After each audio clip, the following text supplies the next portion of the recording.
Em nome do Pai que me criou, do Filho que me resgatou e do Espírito Santo que me santificou, divina vontade reina na minha vontade. Ó minha mãe, eu te amo e tu me amas. Dá-me um gole da vontade divina para minha alma. Me abençoa, Mãe, para que todas as minhas ações sejam feitas diante de vossos olhos maternais. Amém. Fiat. Especial Semana Santa. O Evangelho como me foi revelado, escrito por Maria Valtorta. O pranto sobre Jerusalém e a entrada triunfal na Cidade Santa. Morte de Anália, 30 de março de 1947. Jesus passa um braço por sobre os ombros de sua mãe, que se levantou quando João e Tiago de Alfeu a alcançaram, para dizer-lhe: o teu filho está chegando. E depois voltaram para trás para se reunirem com os companheiros que vão andando lentamente, conversando, enquanto Tomé e André foram correndo a Betfagé, a fim de procurar a jumenta com o jumentinho e levá-los a Jesus. Enquanto isso, Jesus fica falando com as mulheres. Eis-nos aqui perto da cidade. Eu vos aconselho a irdes, e que vades com segurança. Entrai antes de mim na cidade, perto de Enrogel, e estão todos os pastores e os discípulos de mais confiança. Eles receberam a ordem para servir-vos de escolta e dar-vos proteção. É que nós já falamos com Azer de Nazaré e com Abel de Belém, e também com Salomão. Eles tinham vindo até aqui para ver a tua chegada. A multidão prepara uma grande festa, e nós queríamos ver. Estás vendo como se estão sacudindo as copas das oliveiras? Não é o vento que a estás agitando deste modo, mas é o povo que está apanhando ramos para espalhá-los pelo caminho e cobrir-te dos raios do sol. E aquilo lá, olha como estão despojando as palmeiras de seus leques. Parecem ser uns cachos pendurados, mas são homens que subiram pelos caules das palmeiras e estão colhendo o mais que podem. E nos declives os meninos estão curvados colhendo flores, e as mulheres certamente estão nos hortos e jardins, apanhando corolas e ervas cheirosas para encherem de flores o caminho. Nós queríamos ver e imitar o gesto de Maria de Lázaro, que recolheu todas as flores pisadas por teus pés quando entrastes no jardim de Lázaro. Diz afetuosamente por todas Maria de Cleófas. Jesus acaricia sobre a face sua velha parenta, que mais parece uma menina cheia de vontade de ver o espetáculo, e lhe diz: no meio da grande multidão não veríeis nada. Ide na frente, ide à casa de Lázaro, aquela que está sob a guarda de Matias. Eu passarei por lá e vós me vereis lá do alto. Meu filho, e tu vais sozinho? Não posso estar perto de ti? Diz Maria, levantando seu rosto cheio de tristeza e fitando seus olhos azuis como o céu sobre seu doce filho. Eu gostaria de pedir-te que fiques escondida, como a pomba na fenda do rochedo. Mais do que da tua presença, eu preciso da tua oração, minha querida mãe. Se assim é, meu filho, nós rezaremos, todas nós, por ti. Sim, depois de tê-lo visto passar, vireis conosco para o meu palácio em Sião, e eu mandarei alguns servos ao templo que irão sempre atrás do mestre, a fim de que eles nos tragam as ordens dele e as suas notícias. Assim decide Maria de Lázaro, sempre alerta para compreender o que é melhor para fazer e fazê-lo sem demora. Tens razão, minha irmã. Ainda que eu sofra por não poder acompanhá-lo, compreendo que a ordem é justa. E afinal, Lázaro nos disse que não contradigamos ao mestre em nada e que lhe obedeçamos até nas menores coisas. E assim faremos. Então ide, estáis vendo? As ruas vão ficando movimentadas. O povo já está quase alcançando os apóstolos. Ide, a paz esteja convosco. Eu vos farei vir nas horas que eu julgar oportuno. Minha mãe, adeus, fica em paz, Deus está conosco. Beija-a e se despede dela, e as obedientes discípulas lá se vão com cuidado. Os 10 apóstolos alcançam Jesus. Tu as mandastes adiante? Sim, de alguma casa poderão ver a minha entrada. De qual casa? Pergunta Judas de Queriote. Ora, já são tantas as casas amigas, diz Felipe. Por que não vão para a de Anália? Insiste Iscariotes. Jesus responde negativamente e vai se encaminhando para Betfagé, que fica pouco distante. E já vai chegando perto, quando vêm voltando os 2 que foram mandados para buscar a jumenta e o jumentinho, e eles gritam: achamos tudo o que disseste e te trouxemos os animais. Mas o dono deles quis escová-los e adorná-los com os melhores arreios a fim de prestar-lhe uma honra. E os discípulos, unidos aos que passaram a noite nas estradas de Betânia, a fim de te prestarem honras, querem ter a honra de conduzi-los a ti. E nós consentimos. Pareceu-nos que o amor deles merecia um prêmio. Fizeste bem. Então, vamos para a frente. São muitos os discípulos? Pergunta Bartolomeu. São uma multidão. Não se consegue nem entrar pelas ruas de Betfagé. Por isso eu disse a Isaque que leve o jumento, passando por Creonte, o queijeiro, responde Tomé. Fizeste bem. Vamos até o cume da colina e lá esperaremos um pouco à sombra daquelas árvores. Eles vão para o lugar que Jesus lhe está mostrando. Mas assim nos afastamos do caminho. Tu estás à altura de Betfagé, deixando-a já para trás, exclama Iscariotes. E se assim eu quero fazer, quem é que me pode proibir?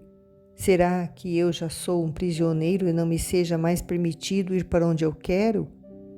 E haverá pressa para que eu o seja, e se teme que eu possa escapar da captura? E se eu julgasse justo afastar-me para lugares mais seguros, haverá quem me possa impedir? Jesus dardeja com os seus olhos sobre o traidor, que não abre a boca e dá de ombros, como se dissesse: faze o que te parecer. De fato, eles passam por detrás da pequena cidade, eu diria por um subúrbio da cidadezinha, porque do lado oeste está um pouco longe dela, que já faz parte das encostas do Monte das Oliveiras, que coroa Jerusalém do lado oriental. Lá embaixo, entre os declives e a cidade, as águas do Cedron brilham ao sol de abril. Jesus se assenta no meio daquele silêncio verde e se concentra em seus pensamentos. Depois ele se levanta e vai até a borda do outeiro. Jesus diz: aqui colocarás a visão de 31 de julho de 1944. Jesus que chora sobre Jerusalém. A partir da frase que eu te disse como começo da visão. Depois ele continua a mostrar-me as fases de sua entrada triunfal.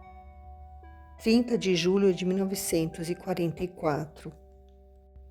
Não sei como farei para descrever, porque eu me sinto tão mal do coração que até para ficar sentada tenho dificuldade, mas é assim mesmo. Eu devo escrever o que vejo. O evangelho de hoje me ilumina o caminho. Hoje é o 9º domingo depois de Pentecostes. De uma colina perto de Jerusalém, Jesus olha para a cidade estendida a seus pés. Esta não é uma colina muito alta, no máximo como pode ser a esplanada de São Miniato do Monte em Florença, mas é o bastante para que o olho domine sobre a extensão do terreno onde estão as casas e as ruas que sobem e descem pelas pequenas elevações do terreno onde está Jerusalém. Mas esta colina é certamente muito mais alta, se tomarmos por base o nível mais baixo da cidade, não tanto como o Calvário, mas por estar mais perto do muro do que ele. Ela nasce propriamente quase fora dos muros e se ergue com um salto rápido ao lado dele, enquanto que do outro lado desce devagar para o campo todo verde que se estende para o leste. Pelo menos me parece ser o lado do Oriente, se eu estiver interpretando bem pela luz solar. Jesus e os seus estão debaixo de um conjunto de árvores, sentados à sombra delas. Estão descansando do muito que caminharam. Depois Jesus se levanta, deixa aquele espaço cheio de árvores onde estavam sentados e se dirige para onde desejava ir, para um lado do outeiro. Sua alta estatura se destaca nítida no meio do vazio que o circunda, e ele fica parecendo ser ainda mais alto, estando assim de pé sozinho. Ele tem as mãos cruzadas sobre o peito por cima do manto azul e está olhando sério, muito sério. Os apóstolos o estão observando, mas o deixam tranquilo. Não se movem nem falam. Devem estar pensando que ele tenha se isolado para rezar. Mas Jesus não está rezando. Depois de ter ficado olhando de lá para a cidade, em todos os seus bairros, em suas elevações, em suas particularidades, de vez em quando lança demorados olhares sobre este ou aquele ponto e outras vezes com menor duração. E ele se põe a chorar, sem sacudir-se nem fazer barulho. Suas lágrimas enchem as órbitas, depois escorrem e vão descendo por sobre as faces e caem por fim. São grandes lágrimas, silenciosas e muito tristes. São lágrimas como as de quem sabe que deve chorar sozinho, sem esperar o consolo nem a compreensão de ninguém, por uma dor que não pode ser anulada e que deve ser sofrida incondicionalmente. O irmão de João, por sua posição, é o primeiro que vê aquele pranto e fala dele aos outros. Eles olham um para o outro surpresos. Nenhum de nós lhe fez mal, diz um deles. E um outro diz, não foi ninguém da multidão que o insultou, pois não havia no meio dela nenhum inimigo dele. E então, por que ele está chorando? Pergunta o mais velho de todos. Pedro e João se levantam ao mesmo tempo e se aproximam do mestre. Pensam que a única coisa que podem fazer seria fazê-lo sentir que o amam e perguntar-lhe o que houve. Mestre, tu estás chorando, diz João, pousando sua cabeça loura sobre o ombro de Jesus, que é mais alto do que ele da base do pescoço para cima. E Pedro, pondo-lhe a mão na cintura e apertando, como se o abraçasse, puxa-o para si e diz, que é que te faz sofrer, Jesus? Dize-o a nós que te amamos. Jesus apoia a face sobre a cabeça loura de João e, abrindo os braços, passa por sua vez o braço sobre o ombro de João. Ficam assim abraçados todos os três, em uma postura de muito amor, mas o pranto continua a gotejar. João o percebe descer por entre seus cabelos e torna a perguntar, por que estás chorando, mestre meu? Será que nós é que te fazemos sofrer? Os outros apóstolos se reuniram ao grupo amoroso e com ansiedade esperam uma resposta. Não, diz Jesus, não sois vós. Vós sois meus amigos, e a amizade, quando é sincera, é um bálsamo e um sorriso, mas nunca um pranto. Eu gostaria que vós permanecesseis sempre meus amigos, principalmente agora, quando vamos entrar na corrupção que fermenta, que corrompe a quem não tem a vontade decidida de permanecer honesto. Para onde vamos, mestre? Não é para Jerusalém? A multidão já te saudou com alegria. Queres desiludi-la? Será que vamos a Samaria ver algum milagre? E justamente agora que a Páscoa está perto? As perguntas são feitas por muitos ao mesmo tempo. Jesus levanta as mãos para impor silêncio e depois, com a mão direita, mostra a cidade. É um gesto largo como o do semeador que joga sementes para a frente de si. Ele diz, ali está a corrupção. Nós estamos entrando em Jerusalém. Estamos entrando. E somente o Altíssimo é que sabe como eu quereria santificá-la, trazendo-lhe a santidade que vem dos céus. santificá-la de novo, a esta que já deveria ser a cidade santa. Mas não poderei fazer nada por ela. Está corrompida e corrompida irá ficar. E os rios da santidade que jorram no templo vivo e que ainda jorrarão por alguns dias até deixá-lo vazio de vida, não serão suficientes para redimi-la. Virá ao santo, a Samaria e o mundo pagão. Sobre os templos mentirosos surgirão os templos do verdadeiro Deus. Os corações dos gentios adorarão o Cristo, mas este povo, esta cidade, será sempre inimiga dele, e o seu ódio a levará ao maior dos pecados. Isto deve acontecer, mas é daqueles que vão ser instrumentos deste delito. Ai deles! Jesus olha fixamente para Judas, que está quase à sua frente. Isto a nós não acontecerá nunca. Nós somos os teus apóstolos e cremos em ti e estamos dispostos a morrer por ti. Judas mente despudoradamente e não abaixa o olhar, ainda que sinta que o olhar de Jesus continua sobre ele. Os outros protestam todos juntos. Jesus responde a todos, mas evita responder a Judas diretamente. Queira o céu que vós sejais assim, mas ainda há muita fraqueza em vós, e a tentação poderia tornar-vos semelhantes àqueles que me odeiam. Rezai muito e velai muito sobre vós. Satanás sabe que está para ser vencido e quer vingar-se, afastando-vos de mim. Satanás está ao redor de todos nós, ao redor de mim, para impedir-me de fazer a vontade do Pai e de cumprir a minha missão, e de vós para fazer de vós servos seus. Vigiai. Do lado de dentro daqueles muros, Satanás pegará aquele que não souber ser forte, aquele para o qual terá sido uma maldição ter sido escolhido, porque ele fez dessa escolha um plano humano. Eu vos escolhi para o reino dos céus e não para o do mundo. Lembrai-vos disso. E tu, cidade que queres a tua ruína e sobre a qual eu choro, fica sabendo que o Cristo ora pela tua redenção.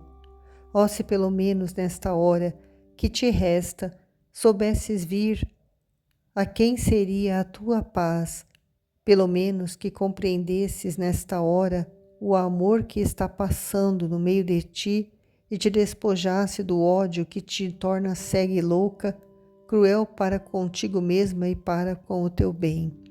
Mas o dia virá em que te lembrarás desta hora. Já será tarde demais. Então, para chorardes e te arrependeres, o amor terá passado e terá desaparecido de tuas estradas, e só ficará o ódio, que foi o preferido por ti. E o ódio se porá contra ti e contra os teus filhos, porque se tem aquilo que se quis, e ódio se paga com ódio. E não será mais o ódio dos fortes contra o desarmado, mas ódio contra ódio, e por isso guerra e morte. Cercada por trincheiras e homens armados, já terás definhado, mesmo antes de seres destruída, e verás caindo os teus filhos pelas armas e pela fome, e os que sobreviverem serão levados como prisioneiros e escarnecidos, e então tu pedirás misericórdia, mas não encontrarás mais, porque te recusastes a reconhecer a tua salvação.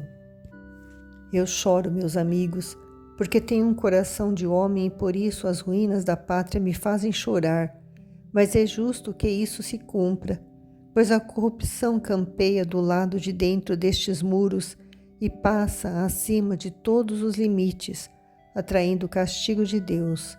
Ai dos cidadãos que são a causa do mal da pátria.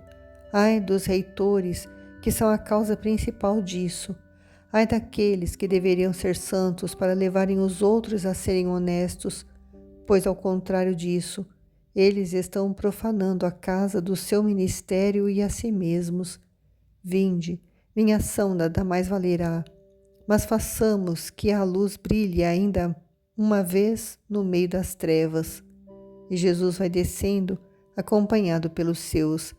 Vai andando depressa pelo caminho, com um rosto sério, e eu diria quase fechado. Ele nem fala mais.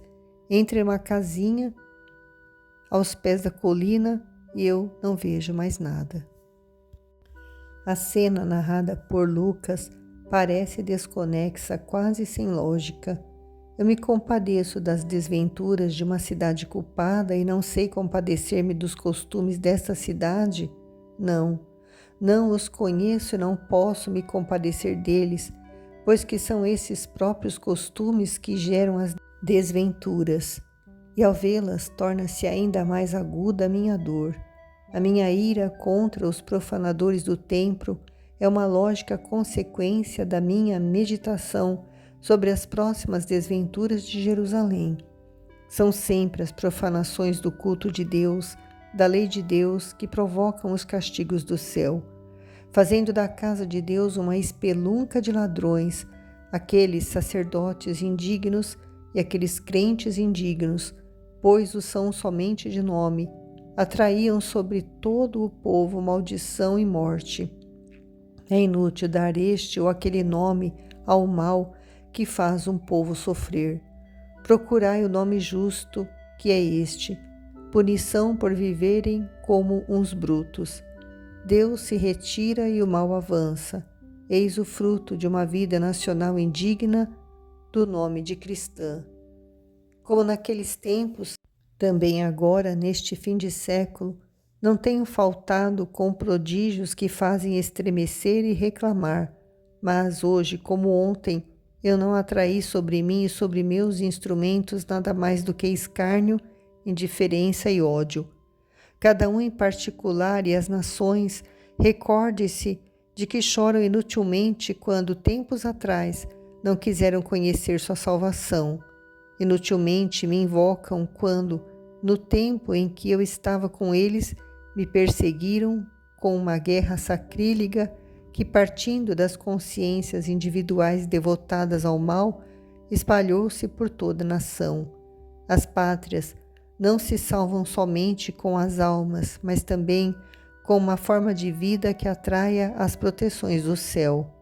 Repousa, pequeno João, e faze por onde para ser sempre fiel à tua escolha. Vá em paz. Que cansaço, não aguento mais. 30 de março de 1947. Jesus quase não consegue chegar a tempo para entrar na casa e dar a bênção aos seus moradores quando se ouve um alegre chocoalhar de guizos e vozes de festa, e logo depois, na abertura da saída, aparece o rosto descarnado e pálido de Isaque, e o pastor fiel entra e se posta diante do seu Senhor Jesus. No vão da porta escancarada se comprimem rostos e mais rostos, e atrás dele se vêem outros. É um esbarrar-se, um atropelar-se, uma vontade de abrir passagem. Ouve-se um ou outro grito de mulher, algum choro de menino no meio da confusão e gritos de saudação, aclamações festivas. Feliz é este dia que te traz de novo a nós. A paz a ti, Senhor. É bom que voltes para premiar a nossa fidelidade. Jesus se põe de pé e faz o gesto de quem vai falar. Todos se calam e se ouve muito clara a voz de Jesus. Paz a vós. Não fiqueis vos amontoando. Agora iremos subir juntos para o templo. Eu vim para estar convosco. Paz, paz. Não vos machuqueis. Abri caminho, meus queridos. Deixai-me sair e acompanhai-me para entrarmos juntos na cidade santa. O povo, bem ou mal, obedece e se põe um pouco para os lados, o tanto necessário para que Jesus possa passar e montar sobre o jumentinho, pois Jesus monta o potrinho que até agora nunca foi montado, como a sua cavalgadura, e alguns peregrinos ricos que se encontram apertados no meio da multidão põem sobre o dorso do animal os seus suntuosos mantos, e um deles põe um joelho no chão, enquanto o outro faz de degrau para o Senhor, que vai ficar assentado sobre o dorso do potrinho da jumenta.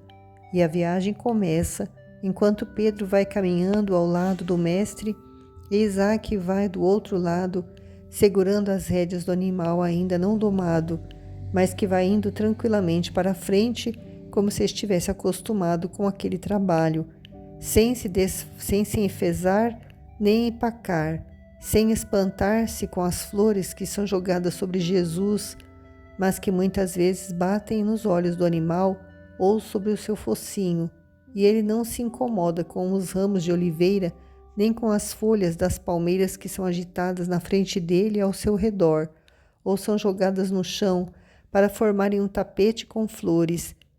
Nem se importa com os gritos cada vez mais fortes dos que dizem: Hosana ao filho de Davi, gritos que sobem ao céu sereno, enquanto a multidão vai crescendo sempre mais com novos acompanhantes que vão chegando. Passar por Betifagé, por aquelas trilhas estreitas e sinuosas, não é coisa fácil, e as mães precisam tomar nos braços as crianças, e os homens precisam proteger as mulheres contra os choques violentos demais, e alguns dos pais puseram a cavalo sobre seus ombros os seus filhinhos, transportando-os assim bem no alto, acima da multidão, enquanto as vozinhas dos meninos parecem os balidos de cordeiros ou um estridular de andorinhas, e suas mãozinhas jogam flores e folhas de oliveiras que as mães lhe dão, e até beijos ao manso Jesus. Ao sair do beco da pequena vila, o cortejo se põe em ordem e vai se alongando, com muitos voluntários à sua frente, como batedores, que fazem ficar livre a estrada, e outros vão atrás deles, espalhando ramos no chão, e quanto alguns outros tiveram a ideia de estender seus mantos sobre o chão para servir de tapete, e logo em seguida mais outros, já uns 4, depois 10, 100, 1000 fazem a mesma coisa. A estrada agora virou uma faixa de muitas cores, formada pelas vestes estendidas no chão, e depois de Jesus ter passado sobre elas, os mantos vão sendo recolhidos e levados lá para frente, com os outros e mais outros, sempre junto com as flores e os ramos, enquanto os leques das palmeiras são agitados e balançados, e os gritos mais fortes se elevam ao redor do rei de Israel, e em seu nome ao filho de Davi e ao seu reino.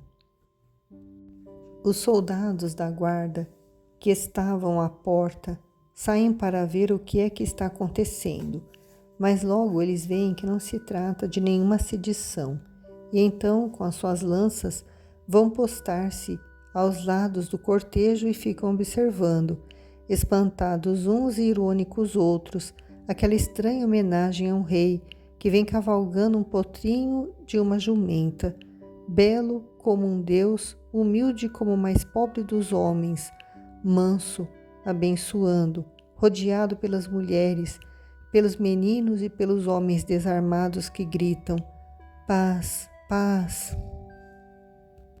E os soldados acham estranho que este rei, antes de entrar na cidade, pare um momento à altura dos sepulcros de Inom e de Siloã, acho que estou dizendo bem os nomes destes lugares, onde eu vi milagres com os leprosos outras vezes, e pondo-se em pé, pisando no único estribo que a sela tem, abre os braços e grita na direção daqueles declives horrendos, onde rostos e corpos amedrontados se mostram, olhando para Jesus e lançando seu grito lamentoso de leprosos. Nós somos infectados, a fim de repelir os imprudentes que, para conseguir ver bem Jesus, poderiam subir até mesmo naquelas encostas corrompidas e infectadas. Quem tem fé em mim, invoque o meu nome e assim terá saúde. E os abençoa, retomando seu caminho e dando esta ordem a Judas de Queriote: comprarás alimentos para os leprosos e com Simão os levará a eles antes da tarde.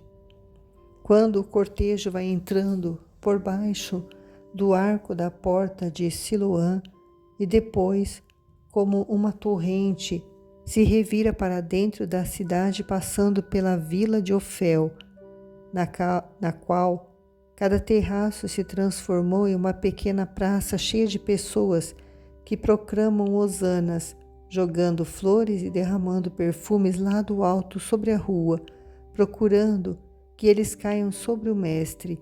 E o ar está saturado pela fragrância das flores que vão morrendo sob os pés da multidão, enquanto exalam suas essências, que se espalham pelo ar antes de cair no meio da poeira da rua.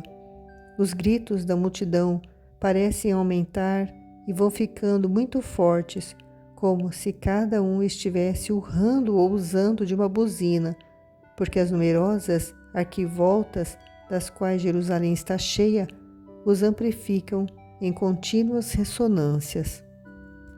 Ouço alguém gritar e creio que queria dizer aquilo que dizem os evangelistas: Salem, Salem, Melquit, ou Malquite. Eu procuro reproduzir o som das palavras, mas é difícil porque eles têm som aspirados que nós não temos. Um grito contínuo semelhante ao urro de um mar tempestuoso no qual não cessou ainda o fragor dos vagalhões que continua a esbofetear as praias e os escolhos. E um novo vagalhão aproveita para formar um novo e maior fragor, sem nunca haver uma trégua. Com este barulho eu estou ensurdecida. Perfumes, odores, gritos, o agitar de ramos e de vestes, as cores, os urros, é uma visão que estonteia. Estou vendo como a multidão se mistura de novo continuamente, aparecendo e desaparecendo rostos conhecidos. Todos os discípulos de todos os lugares da Palestina, todos os acompanhantes. Por um instante eu vejo Jairo, Jaia, o jovenzinho da Pela, ao que me parece que era cego como a sua mãe e que Jesus curou. Vejo Joaquim de Borza e aquele camponês da planície de Saron com os seus irmãos. Vejo o velho e solitário Matias daquele lugar lá perto do Jordão, na margem oriental, junto ao qual Jesus foi refugiar-se enquanto todos os lugares estavam inundados. Vejo Zaqueu com seus amigos convertidos. Vejo o velho João de Nobe com quase todos os cidadãos.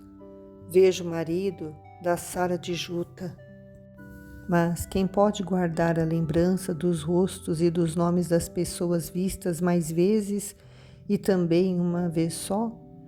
Eis aí agora o rosto do pastorzinho que foi apanhado em Enom, e perto dele, por um momento, eu vejo o pai e a mãe de Benjamim de Carfanaum com o seu filho que por pouco caía debaixo das patas do jumentinho por querer passar depressa para a frente e ir receber uma carícia de Jesus. E, infelizmente, vejo também rostos de fariseus e escribas, lívidos de ira por verem este triunfo, que desfazem prepotentes o círculo de amor que se forma ao redor de Jesus e lhe urram. Manda que esses doidos calem a boca, chama-os à razão, só se cantam hosanas a Deus, dize-lhes que se calem.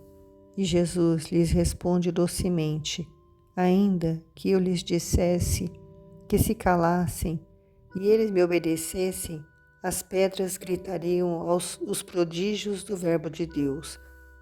Porque, na verdade, o povo, além de gritar Hosana, Hosana ao filho de Davi, bendito que vem em nome do Senhor, Hosana a ele e ao seu reino, Deus está conosco, o Emanuel chegou, já veio o reino do Cristo do Senhor, Hosana, Hosana, da terra até o alto dos céus. Paz, paz, meu rei, paz e bênção a ti, Rei Santo, paz e glória nos céus e na terra, glória a Deus pelo seu Cristo, paz aos homens que o sabem acolher, paz na terra aos homens de boa vontade e glória nos céus altíssimos, porque a honra do Senhor chegou. E quem dá este último grito é o grupo compacto dos pastores que repetem o grito do Natal. Além desses gritos contínuos, as pessoas da Palestina contam aos peregrinos da diáspora os milagres que eles viram. E a quem não sabe o que aconteceu, por ser algum estrangeiro, talvez de passagem pela cidade, que lhe pergunte: quem é esse homem? E que foi que aconteceu? Eles explicam: é Jesus, o mestre de Nazaré, da Galileia, é o profeta, o Messias do Senhor, o prometido, o santo. De uma casa que faz pouco tempo que passaram diante da porta dela, pois vão andando muito devagar, sai um grupo de jovens robustos trazendo vasos de cobre cheios de carvões acesos e incenso, que se vai queimando e lançando nuvens de fumaça cheirosa. E essa cerimônia é bem aceita e repetida, e muitos outros jovens saem correndo para a frente ou já estão voltando, passando pelas casas e pedindo fogo e resinas cheirosas para queimar em homenagem a Cristo. A casa de Anália aparece.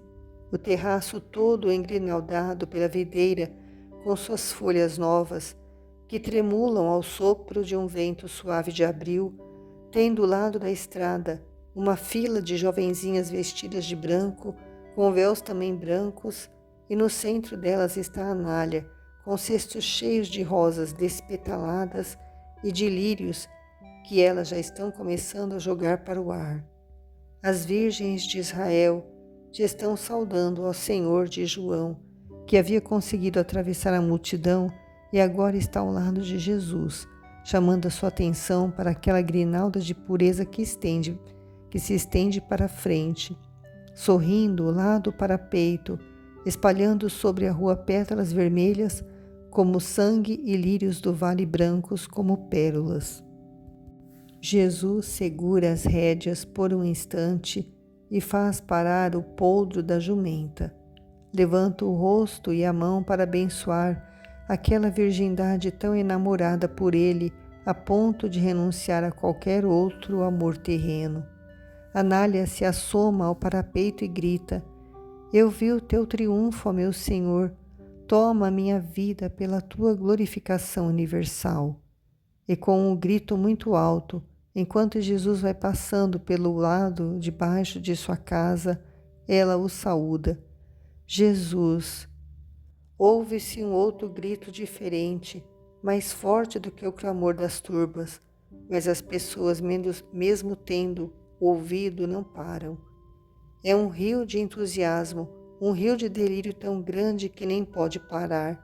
E enquanto as últimas ondas do rio estão ainda fora da porta, as primeiras ondas já vão indo pelas subidas que conduzem ao templo.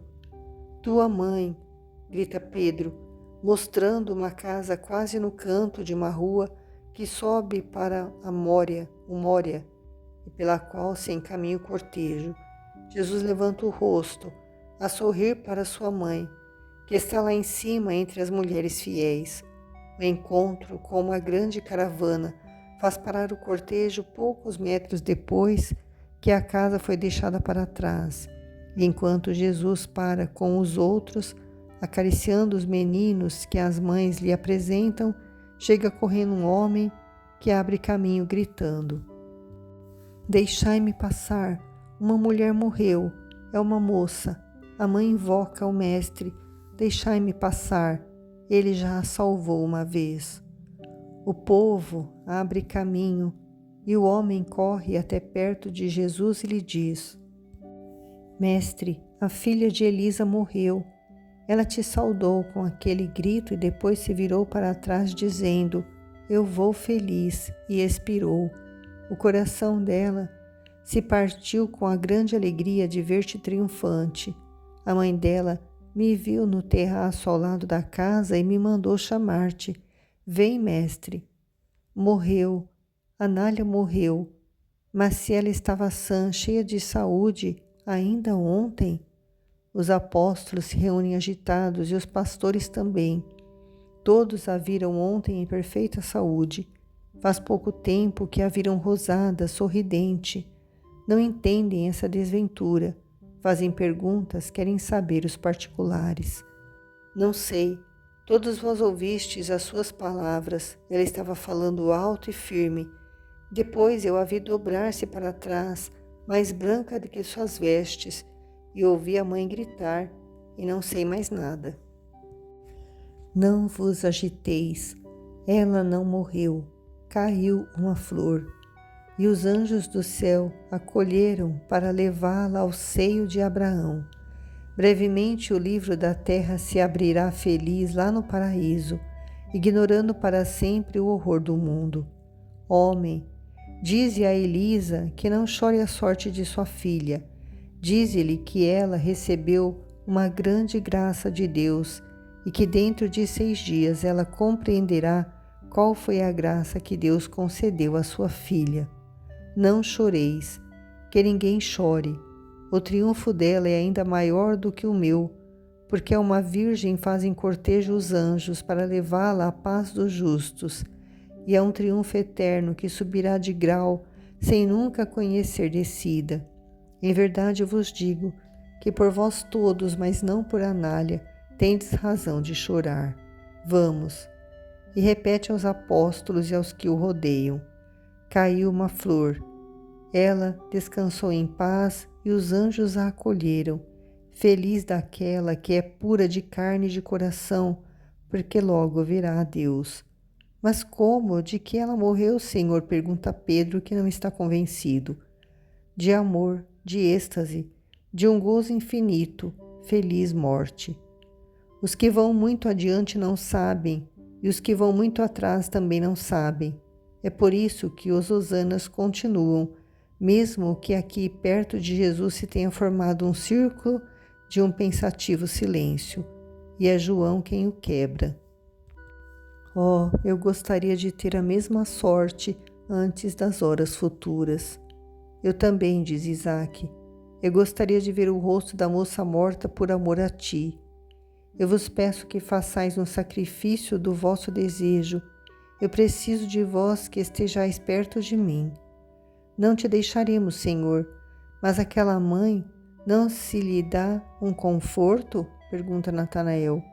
Eu tomarei providências quanto a isso. Chegaram aos portões do muro do templo. Jesus apeia do jumentinho e um de Betfagé toma conta do animal. É preciso considerar que Jesus não parou na primeira porta do templo, foi beirando o muro, indo parar somente quando chegou ao lado norte dele, perto da fortaleza Antônia. É de lá que ele desce e entra no templo, como para mostrar que não se esconde do poder dominante, sentindo-se inocente em cada uma das suas ações.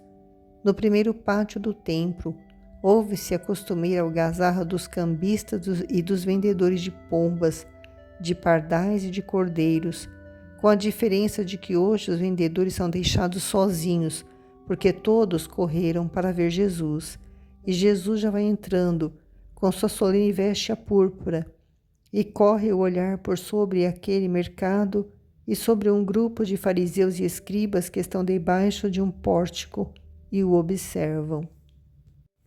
Seu rosto fulgura de indignação. Ele pula no centro do pátio.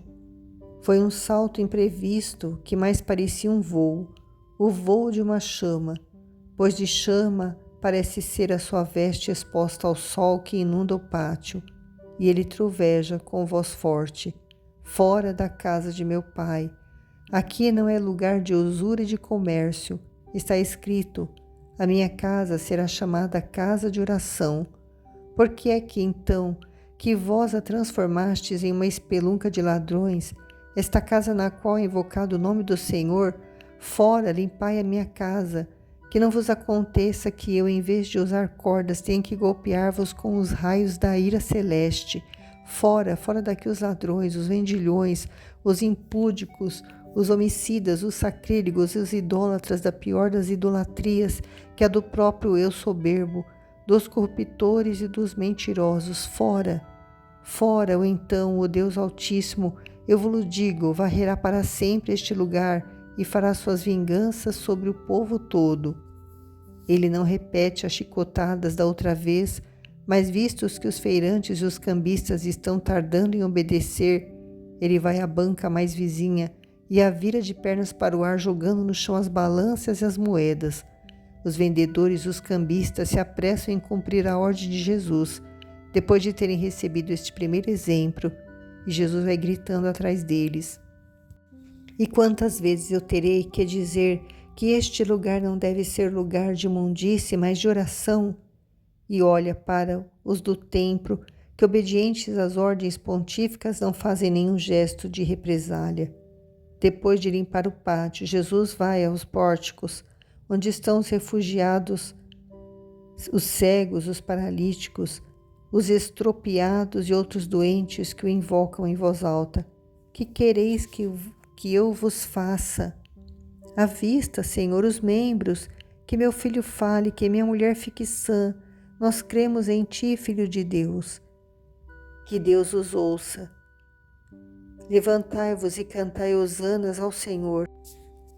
Ele não cura um por um os doentes, pois são muitos, mas faz um gesto largo com a mão, e a graça e a salvação descem dessa mão sobre os infelizes, que dali saem sãos, com gritos de júbilo, e vão misturar-se àqueles dos muitos meninos que foram agarrar-se a ele, repetindo: Glória, glória ao Filho de Deus, hosana ao Filho de Davi, hosana a Jesus de Nazaré, ao Rei dos Reis e Senhor dos Senhores.